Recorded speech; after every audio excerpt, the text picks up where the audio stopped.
Terima kasih Anda masih bersama kami di Halo Indonesia. Tahun 2021 hampir berakhir namun target vaksinasi COVID-19 dosis lengkap belum juga tercapai. Vaksinasi yang belum merata dikhawatirkan dapat menjadi bahan bakar lonjakan kasus COVID-19 di tahun 2020 mendatang. Badan Nasional Penanganan Bencana atau BNPB mencatat, vaksinasi dosis pertama di wilayah Jawa dan Bali telah mencakup 76% masyarakat, sedangkan vaksinasi dosis kedua baru mendekati angka 56%. Sementara itu, terdapat 15 provinsi yang capaian vaksinasi COVID-19 dosis pertama di bawah 60%, yakni Aceh, Sumatera Barat, Sumatera Selatan, Riau, Nusa Tenggara Timur, Kalimantan Barat, Kalimantan Selatan, Sulawesi Barat, Sulawesi Selatan, Sulawesi Tengah, Sulawesi Tenggara, Maluku, Maluku Utara, Papua, dan Papua Barat. Meski indikator COVID-19 di tanah air masih dikatakan terkendali, namun berdasarkan data, jumlah vaksinasi COVID-19 masih belum mencapai target. Selain itu, kelonggaran aktivitas di tengah musim libur Nataru menjadi potensi merebaknya varian baru di tahun 2022 mendatang. Untuk itu, pemerintah harus menyiapkan mitigasi agar lonjakan COVID-19 di Indonesia tidak kembali terulang. Seluruh pihak harus tetap waspada dan mematuhi protokol kesehatan yang ketat, termasuk mematuhi aturan karantina.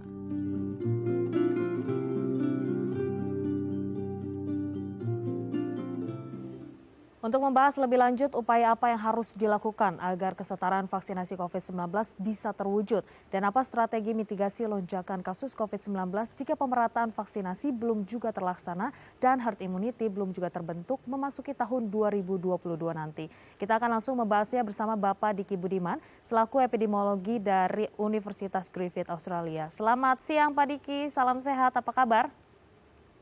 Selamat siang, alhamdulillah sehat, semua sehat semua. Baik, kita mengevaluasi ini sudah akhir tahun 2021, tapi capaian vaksinasi ini masih terlihat kesenjangan ya begitu Pak Diki. Apalagi dosis lengkap ini masih ya di angka 50% memang, tapi jauh dari target. Apa yang kemudian bisa dievaluasi, bisa kita sama-sama analisis nih Pak Diki. Apa yang menjadi tantangan begitu dari Indonesia, kenapa vaksin satunya kemudian sudah tercapai 70%, tapi vaksin duanya masih susah nih untuk mencapai 70% saja? Ya, walaupun tentu kita apresiasi adanya capaian yang global itu kan 40% nih, misalnya di target akhir tahun. Pemerintah bisa mencapai 50% bahkan sebelum akhir tahun. Namun yang menjadi catatan kita adalah bahwa ini masih terkonsentrasi di Jawa Bali. Dan artinya kalau Jawa Bali berarti kita masih harus melakukan mitigasi yang sangat kuat, terutama di luar Jawa Bali. Tadi sudah di awal disebutkan bahwa banyak sekali wilayah-wilayah di luar Jawa Bali bahkan untuk capaian vaksinasi dosis pertamanya saja belum sesuai target. Dan ingat, namanya proteksi terhadap banyak varian baru termasuk Omikron saat ini. Itu bicara sudah bukan, jangankan 1 dosis ya, 2 dosis saja pun sudah tidak cukup. Sekarang sudah harus mengarah pada dosis atau 3 dosis atau adanya booster. Dan memang kecenderungannya kalau bicara vaksinasi untuk COVID ini, tampaknya ke depan definisi vaksinasi penuh adalah 3 dosis. Inggris, beberapa negara maju sudah memulai merubah definisi itu.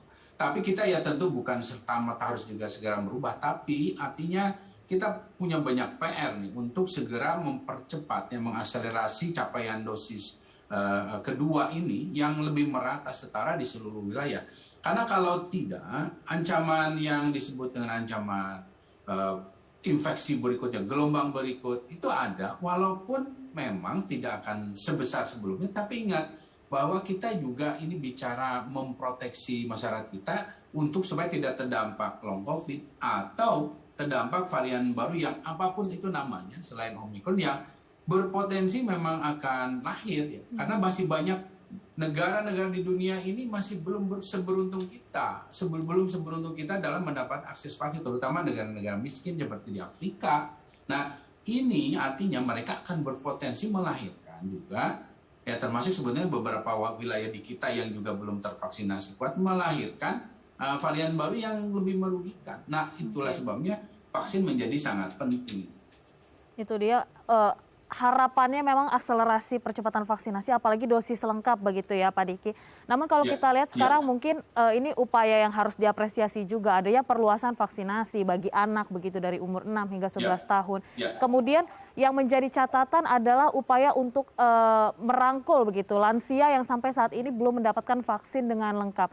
Nah, ada catatan nggak Pak Diki untuk juga supaya pemerintah ini bisa benar-benar berfokus pada kelompok rentan, apalagi ini sudah ada tadi kalau Pak Diki jelaskan banyak sekali kemudian ancaman-ancaman varian baru. Ya, belajar dari apa yang terjadi saat ini di Eropa, ya kita melihat bahwa namanya dampak dari satu varian Omicron atau Delta itu terutama akan terlihat dan terasa pada kelompok yang belum memiliki imunitas.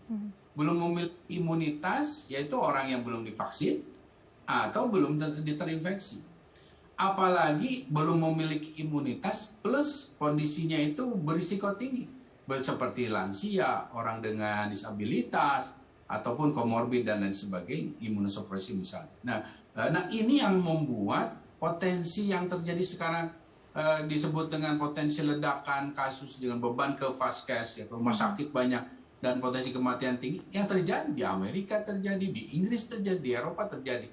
Nah kita harus belajar itu dan oleh karena itu dan kita juga sudah mengalami di masa gelombang kedua kemarin bahwa kita harus melindungi kelompok yang rawan ini, yang belum memiliki imunitas yang kuat.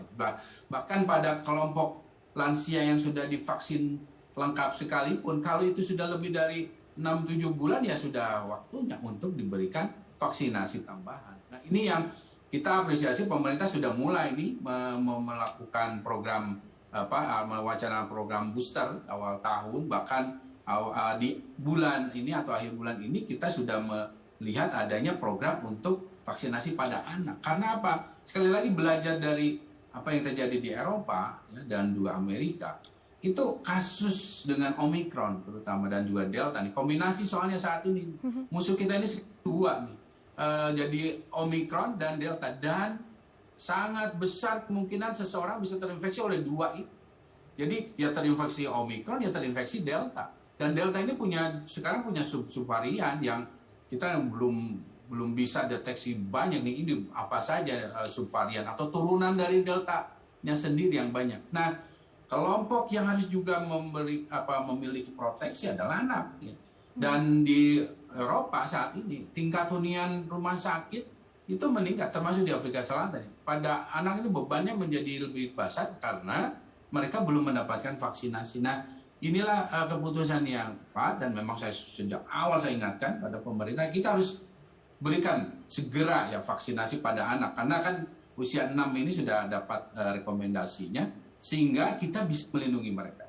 Jangan sampai seperti yang terjadi di Eropa karena kalau sudah masuk sulit sekali dicegah karena pola eksponensial itu pertumbuhan yang nggak ada orang yang bisa mengejar ya kecuali dengan melakukan lockdown ketat dan itu kan berat sekali. Baik, ini kita cukup lega kalau varian Omicron memang belum ada begitu ya ditemukan di Indonesia. Tapi tadi catatannya vaksinasi ini harus tetap dikejar begitu untuk kelompok-kelompok rentan nantinya supaya tidak terjadi hal-hal yang tidak diinginkan begitu, lonjakan kasus dan kematian dan lainnya.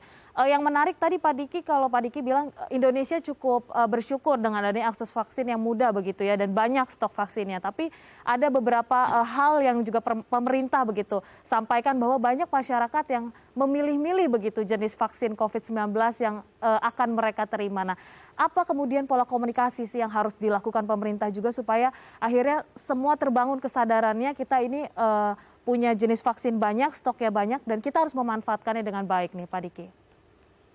Ya, ini bukan saatnya untuk kita milih-milih ya. Karena apa? Karena bicara ancaman varian-varian baru termasuk Omicron, bukan tidak mungkin sudah ada di sekitar kita. Ya, bukan tidak mungkin, itu sangat amat mungkin. Karena apa? Karena kita memiliki keterbatasan dalam radar. Ibaratnya itu kita punya radar-radar untuk mendeteksi musuh, untuk di udara, di laut.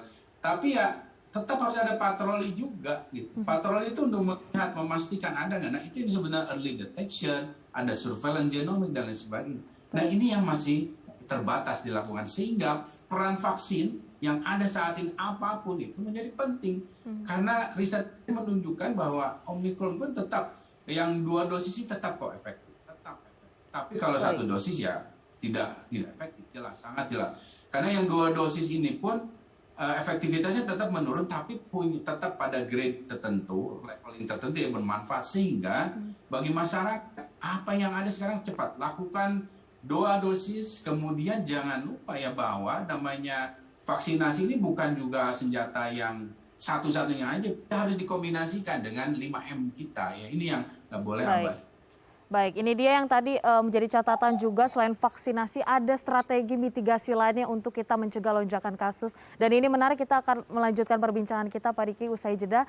Pemirsa jangan kemana-mana, usai jeda kita akan melanjutkan perbincangan kita, tetap bersama kami di Halo Indonesia.